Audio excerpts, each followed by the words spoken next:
All right. Thank you, everybody, for being here. We have Oklahoma State joining us. We have head coach Kenny Gajewski, Rosie Davis, and Ruby Meylan. So we'll start with an opening statement from coach, and then we'll have questions for the student athletes. Then they can go and questions for coach. So whenever you're ready. Okay. Obviously, we're thrilled to be here. I know we were excited when we saw our name called. I think everybody could tell we didn't really care where we're going. We knew we weren't going to be at home, so we were just gonna embrace whatever road that we were thrown onto. So it's a great place to come and play. Team in a great conference. It's been playing very good softball for a lot of years. We've been matched up over the last couple of years. Just hasn't worked out yet. But we feel like we're in a unbelievable opportunity here against Indiana, who I think is a very underrated team. Obviously, got a great offense, got a lot of experience, and a coach that seems to get her kids to play extremely hard. Kids that are tough. Like I told our team, it's going to take all we've got. We're going to have to play clean and play our best to win this first game. So excited for these kids. They've worked extremely hard. It's not the road that I think any of us drew up, but it's the road that we've earned, and we embrace that. It's a little bit harder here at OSU. It always has been. It always will be. And so the hard way, the hard road, it's just another day here for us. All right. We'll now do questions for the student athletes. We'll start with you, Ethan. Yeah, each of you will take a turn to answer this. Just you've been here on the field now. What were your thoughts of the ballpark and kind of getting that first chance to be on the field? It's a beautiful stadium, good facilities and stuff like that. And it's going to be a really cool environment tomorrow and all weekend. Arkansas just has great fans as well. So it's going to be a grind. Yeah, I've played at very few SEC schools, so it's a really cool opportunity to be at a venue that's very taken wait taken very good care of. Okay, sorry, that was stupid. But yeah, it's just a really cool environment. Obviously, the fans are great. It's a really good program, so it's just exciting to be here. Yeah, Indiana up first. Just from the prep y'all have done on them, obviously great offense. Kind of what do y'all think of them? I think they're a very scrappy team. They do a lot of different things that a lot of teams might not do. And so they're a really good team. They're really well coached, really good offense team. So I'm excited to get after them. Yeah, they're not a team we can look over. They're a very offensive team as we've seen, and so I think executing our pitches, playing really good defense, and then timely hitting is what's gonna put us past them. What do you think that it is that y'all will have to do this weekend to advance? Like, what will it take from the team to go to Supers? I think it'll take just stringing good at bats together, getting people on base, executing what we need to execute, getting bunts down, executing, getting runners over to third base. And I think that'll be the game changer for us this weekend. It's what we've been working on the past week and a half, however long we've had. And so I think that'll be the game changing point for us. From the outside looking in, this is going to be, hopefully not, but a super offensive regional. And so I think from the pitching standpoint, just limiting runs, limiting free passes, trying to keep the ball in the park is going to be what lets us succeed. For Ruby, I guess you touched on it just a moment ago, but you faced some pretty good offenses in the Big 12. This regional has plenty of good offenses. Just kind of what's allowed you to kind of maintain that level of consistency throughout the year? I think he does a great job of preparing us with a really hard schedule. And so I think if you look at me specifically, but our pitching staff as a whole, from the beginning of the year, we were walking a lot more people. We were giving up a lot of more extra base hits. And so I think after the first few weeks, we kind of tried to minimize those, and it set us up in a really good position. So I think just going at this weekend with the same intent and hopefully the rest of the season. And then Rosie, you were here last year, and obviously the program has a pretty good pedigree of doing well in the postseason. Just kind of what can you take from maybe last year's experience going into this year, going through it again? I would just say having fun and going out there to destroy people. And I think that's a really good mindset to have. It's what we had last year. And so I'm excited to go out there and have fun with these ladies. Do we have questions from the Zoom for the student athletes? Eric, go ahead. Eric Lopez. For Ruby, you talked about obviously that Big 12 championships. That was kind of like a, hey, time to reset. and focus here in the regionals. Take me through that from the Big 12 championship to now.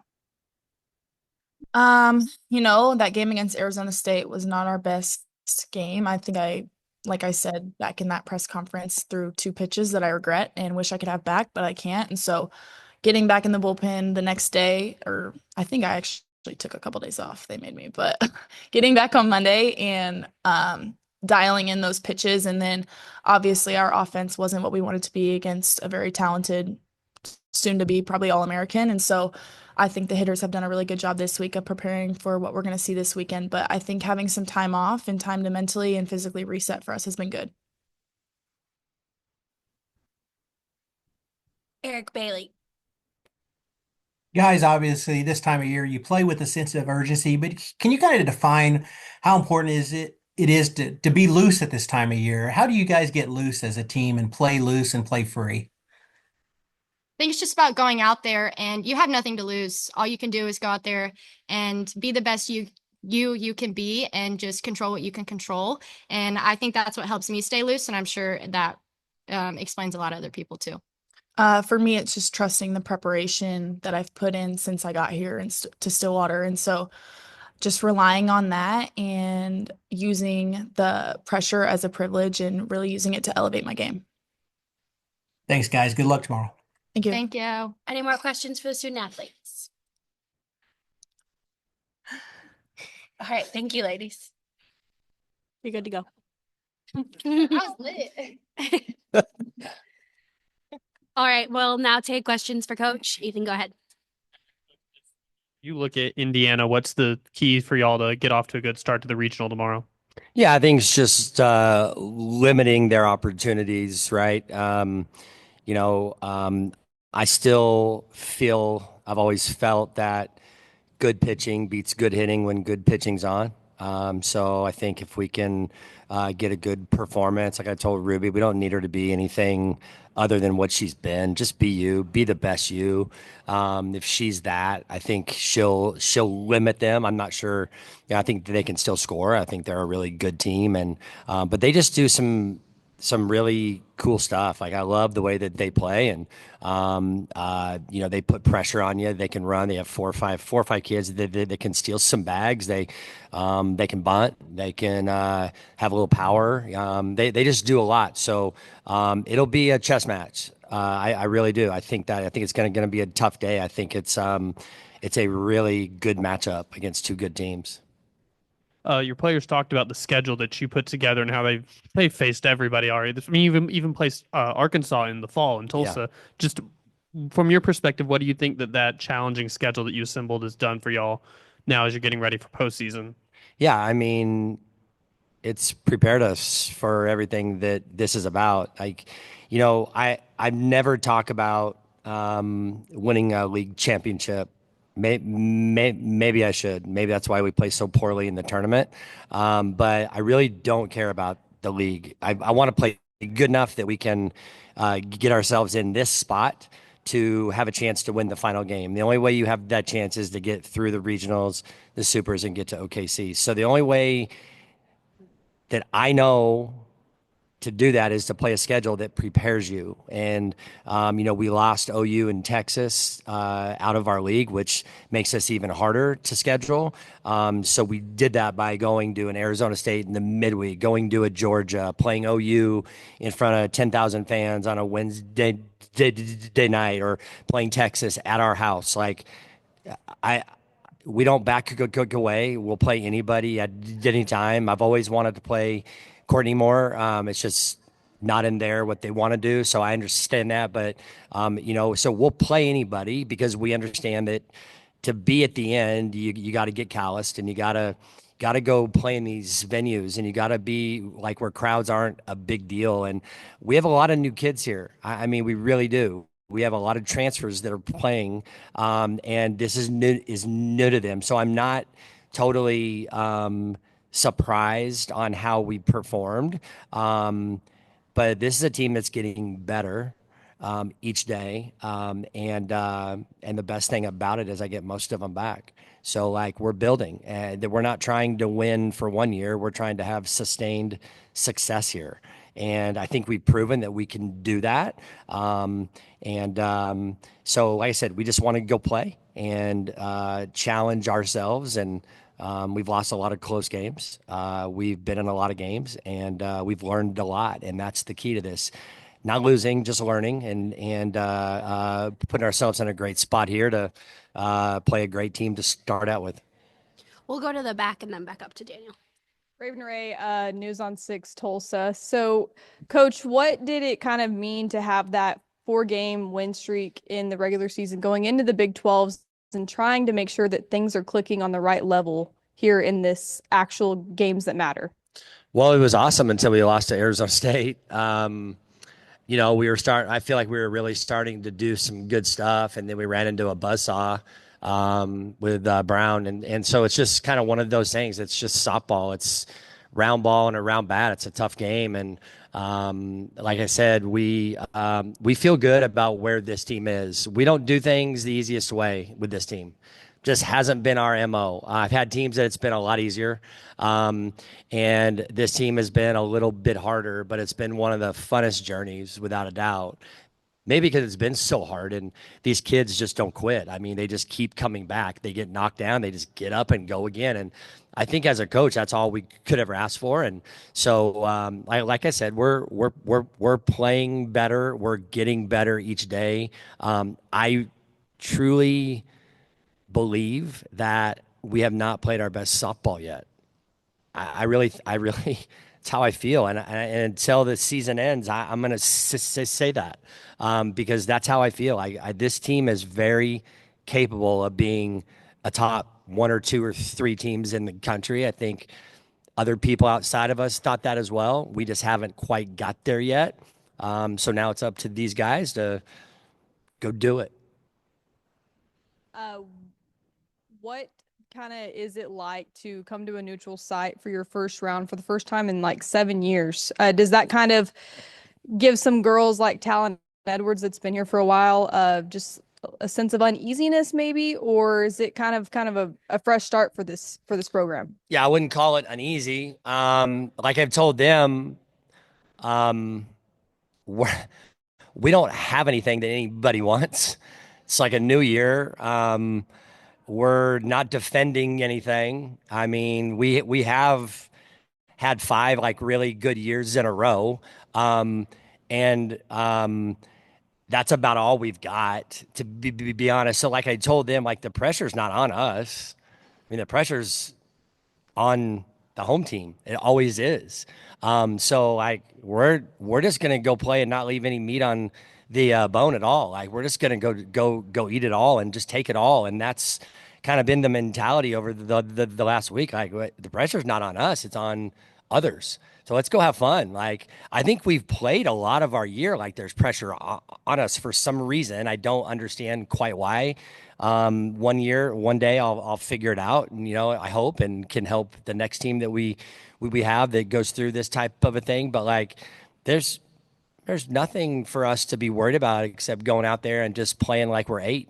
Playing like we're 8 years old in the backyard where there were no rules. We're trying to win. That's it. And so I'm excited to watch these guys play. I don't think you'll see any nerves out of this team. There's nothing.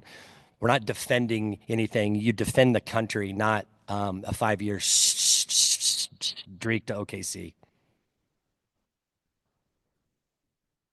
And that these two teams somehow always find a way, back to each other around this time of year. I guess last time you were here, it was right before kind of the long streak. Did that 18-year maybe springboard anything into the 5-year run that you guys are on? Yeah, the 18-year was a really tough year for me personally, and I was probably we came here. I was probably the worst. I was probably the very worst in my 10 years here at OSU. I really let this team down. But I think what it did is it kind of highlighted to us some things that we needed to improve upon. We took off from that point on. So like I said, when I saw our name pop up here, I was like, heck yeah, I'm ready to go back there and this time of year and see if we can change that and do that kind of stuff. So that was just a tough time, and I'm glad I'm glad I was able to go through it because it made me a better person and a better coach. But man, it's been a long time. Feels like forever ago, to be very honest. I guess given kind of the way the sports landscape's changed since then with kind of realignment, do you wish that maybe, regionals were a little less, actually regional and more based on seating and, maybe you could go have schools go different places in the country? Yeah, I think if I think we need to take a real hard look at seeding at least the top 32. I think that that's a real thing. I mean, if we're going to really take this sport to the levels that it ought to be and the levels it's moving towards, we should be seeding at least the top 32. Um, I, my boss is on the committee, so he was in that room. So obviously he's got a lot, a lot of knowledge of what's going on, and I want this. I want it fair for Courtney too. Like I think this has been a little bit unfair for Courtney, to be honest. If you've busted your tail and earned a fourth seed, I think they're the fourth seed, is that right? A fourth seed, and then you're going to get the 18 or 19th seed. I don't know that that's always fair to her as well. Like these guys busted their tail to earn a top seed. So it is what it is. It's the way our rules work. But I think if we're really trying to do this right, like basketball does, then we need to take a real hard look and not worry about the finances, and we need to get the right teams to the right spots. But it is what it is right now. I'm happy that we're here because we are close to home. We can try to hopefully get some fans here. If we're farther away, it makes it sit harder. But I don't think anyone was taken into consideration. Our fans think they were taken into consideration cost. And I don't think that's right for this type of event. And then you've got players like Rosie, who was on last year's team that made it to Oklahoma City. Just how do you kind of use that experience to maybe springboard this team? I mean, you're some smart guy. I mean, these guys have been there. They played in the best venues. They played in front of the biggest crowds of all time. That's why they came here. So I don't have to talk about it a whole lot. It's the expectation. It's the standard here. And so, like I said, we're not talking about winning a league. We're not talking about winning a regional. We're talking about going to OKC. Anything less than that will be a disappointment to those kids. Eric Bailey on Zoom. Kenny, you get a week to prepare for Indiana. How much do you take advantage of that? And I guess vice versa, they get a week to prepare for you. Yeah. I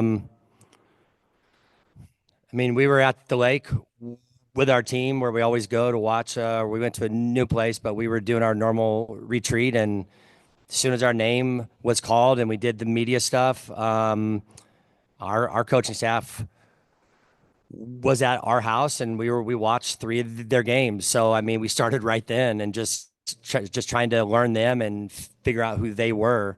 And really challenged our team as well to focus on the task at hand. And so we've done that.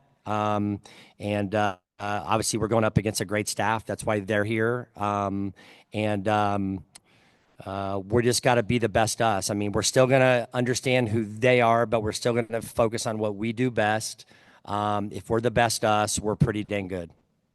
The night before the NCAA tournament, do you have any traditions? Is there anything you typically do the day before the NCAA tournament starts?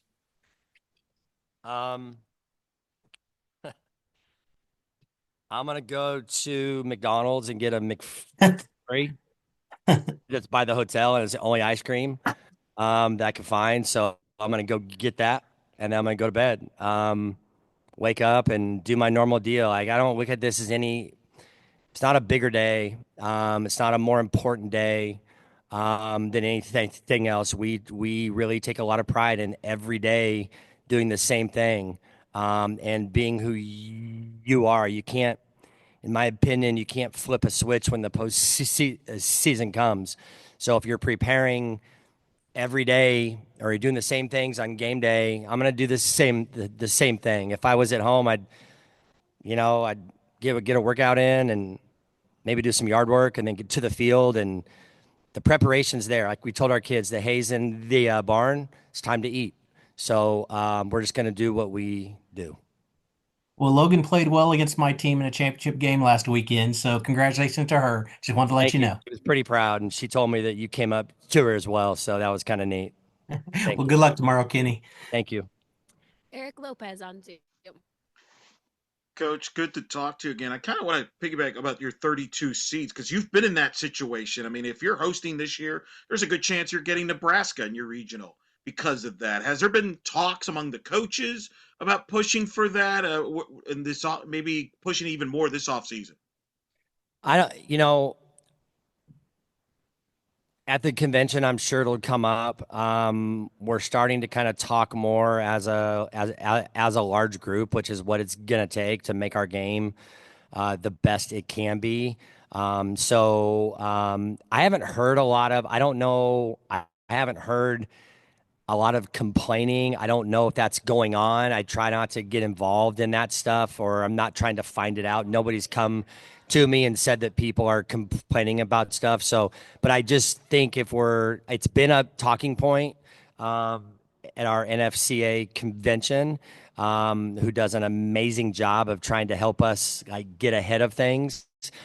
Carol and her staff. So I'm sure it'll be talked about more, but I just really think if we're trying to be taken seriously, again, we've been in the top 8 numerous years here and know how important that stuff is and know how hard it is to achieve that. And so I just think it's the right thing to do to get seedings done. I don't have the answers to all that, but there's a lot of smart people around that can. And I'm all for getting at least the top 32 done. Now, take me through when I last saw you at the Big 12 championships after the Arizona State game and the disappointment there and being able to reset. Because you've told me in the past, you've had teams peaking at the right time going to regionals. You have teams not coming in as well as you would have liked, but it doesn't matter because you reset for the regional. So take me through this particular weekend after that Arizona State game until the present now. Yeah. The Arizona State deal, I was kind of pissed. I'm okay. I can take a loss, but I was pissed. So I was walking to my media deal and I texted Katie, our director of ops, and I said, I'm not sure if I want to go home here tonight. And I think she said, well, the staff wants to go home. And I said, well, I don't really care what the staff wants at this point.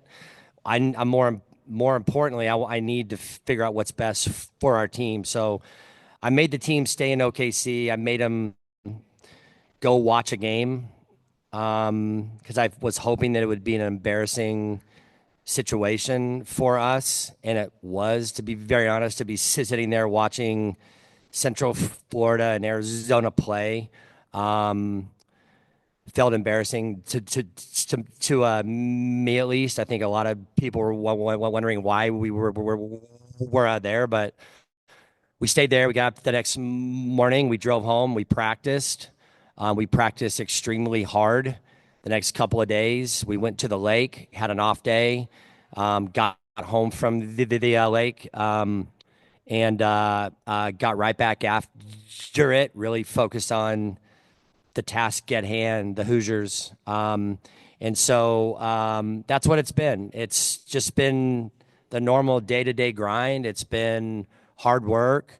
It's been trying to create memories with this team. Like I just try to keep telling them, like it's when you're my age, you don't really care about the softball. You care about how people treated you and the memories. And so that's what we've tried to focus on. And that's the way we've gone about this last week. And then my last question to you, for this weekend, for this team to have success, what does this team, a couple things they have to do? If your team does blank, you'll have a successful weekend. What is that? Hit. Marshall on Zoom.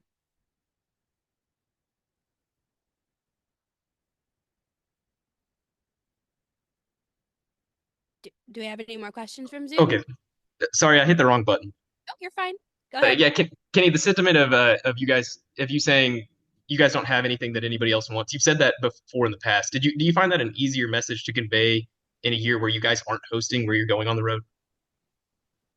No, I mean, it's the truth. Sometimes the truth is hard to take, but we really don't. I mean, we really don't have anything that anybody wants. I mean, all these 64 teams in this tournament, they set out to win the final game. And there's only been one team who's done it the last 4 years. They happen to be right down our road, so it's a little easier to kind of have an idea of what that's like for us. So like when people say, man, I don't know how you can handle it with OU right there, I'm like, it's the best, because anytime you think you're going good, you can just kind of peek down there and go, what are they doing? Well, they're just winning again. So the message is the same. We really don't have anything that anybody wants. I think anybody that's been a part of our five would trade all five for winning the final game. So it's the message. It's real. It's still the same. And I think it's very valid for our team. It felt like the vibe from the fan base this last month or so was like, oh no, they're not going to host. Oh no, they're not going to host. Relief might be the wrong word, but after finding out that you're not hosting, was it almost like, okay, cool, like we can just go play softball now? Was there any of that going on? Or is that just kind of outside stuff? I think it's outside stuff. I think I mean, I'm sure the outside stuff kind of creeps into some people's minds, but look, I mean, I think, we want to win as bad as anybody for our fans and our people that support us and make things happen.